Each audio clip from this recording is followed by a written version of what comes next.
Hello! Great morning mga kapitbahay! Nandito ako ngayon sa Pacific Town Executive Village dahil sasamahan ko ang client ko mag-inspect ng kanyang unit dahil for turnover na siya. Kaya ipapakita ko sa inyo kung ano yung mga punch list sa pag-inspect ng bahay at kung ano yung proseso sa turnover. Let's go!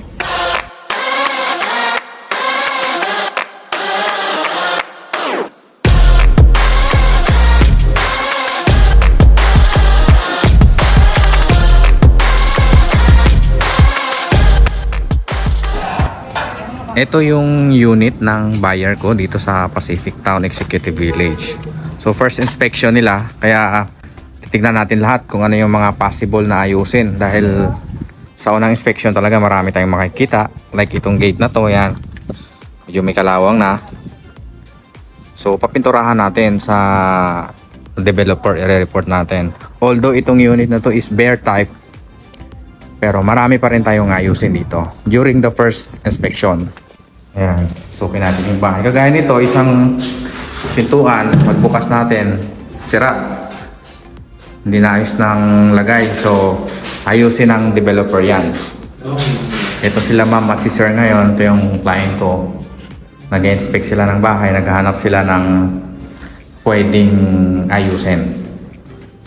Ito kasi is bare type. Ayan, kagaya sa akin, ito nakita ko. May mga grout dito na kulang. Ipapaayos natin. Nakalagay sa punch list yan.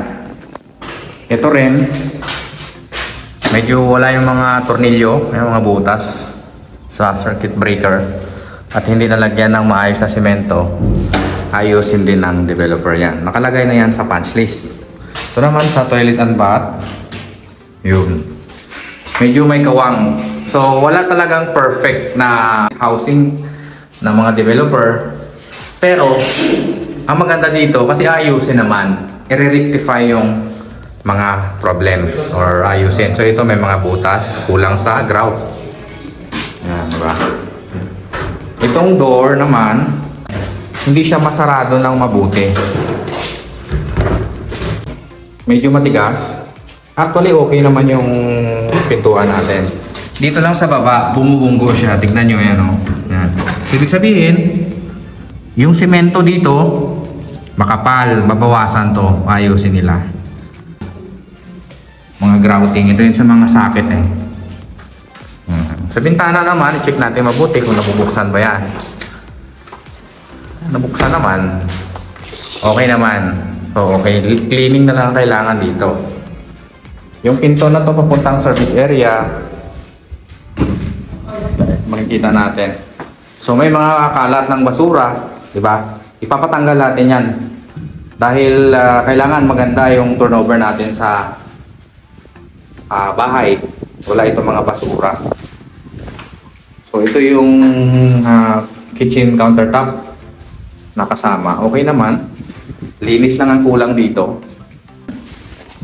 Ito kung gusto niyo siyang pabubungan, pagka in-accept na ninyo yung unit, pwede na ninyo siyang palagyan ng bubong.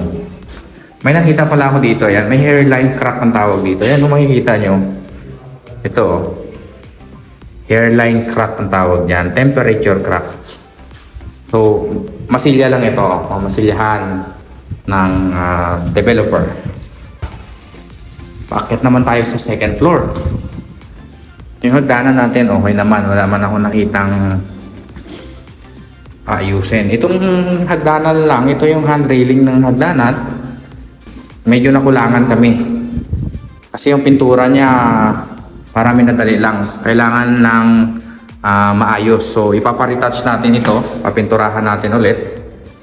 Para magiging maganda ang pag-accept ng unit. Ayan, kung makikita nyo ito, ayan. Dapat ayusin ito. Medyo may kulang sa pintura. Yan, wala talaga siyang pintura. Ayan. So, minadali. May mga trabahador kasi or may mga kontraktor na mabilisan. Kaya naiiwan nila yung mga trabaho. Ito yung papunta sa kisame.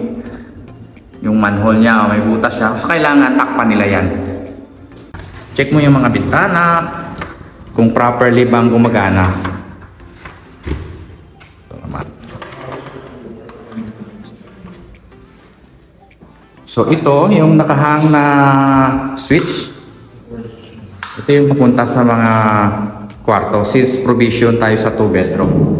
May saksakan dito. Yung sahig naman natin wala talagang tile kasi si client or si buyer na magpapaganda. Tulad nito may mga kawang. Tayo sinilihan. Ito yung mitana, na-check ko rin. Wala siyang pintura. So mamasilyahan dapat nila yan at pipinturahan. So, kailangan ayusin ni developer. Diba? May makita tayong mga hairline crack dito. Yan, mga hairlines. Mamasilya lang yan. Kagaya nito, yan, hairline. So, mamasilyahin yan lahat para maayos. Kagaya din sa kisame din, meron din tayo nakitang linya. So, kulang lang yan sa masilya. Majority naman is maayos. Sa bintana sa harapan, yan, lalagyan lang ito ng mga pintura. Maganda naman, smooth. Smooth na yung mga bintana. Kaya magkakaroon pa ulit tayo ng susunod na inspection dito kasi marami pang ayusin. Ayun, at natapos yung inspection. So may mga ayusin pa, hindi pa nila i-accept. Kaya mga siguro mga 1-2 inspection pa para nila i-accept. Kaya tanungin natin si Sir kung ano yung masasabi niya sa unit nila. Sir, ano yung masasabi niyo sa unit niyo? So far, medyo okay naman siya. Pero syempre may mga kailangan pang using. Tama na. So, kailangan na mabusisi. So, pwede tulungan ako ni Sir para i-check lahat yung mga... Yung secretary ko nga pa tayo. Pero maganda yung view. Oh, maganda. Maganda dito sa Pacific Town. Kaya nga, pag naayos na ito, siguro mga 2 inspection. Tapos, pwede nyo siyang i-accept kung magugustuhan na ninyo.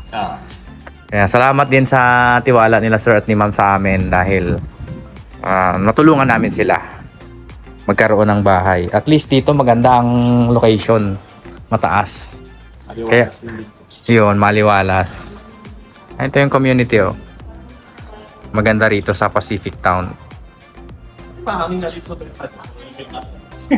Medyo mahangin nga dito, mataas. Hindi ba kailangan masyado Siguro sa taas siguro. Kaya. So, muna na yung pintahan ako.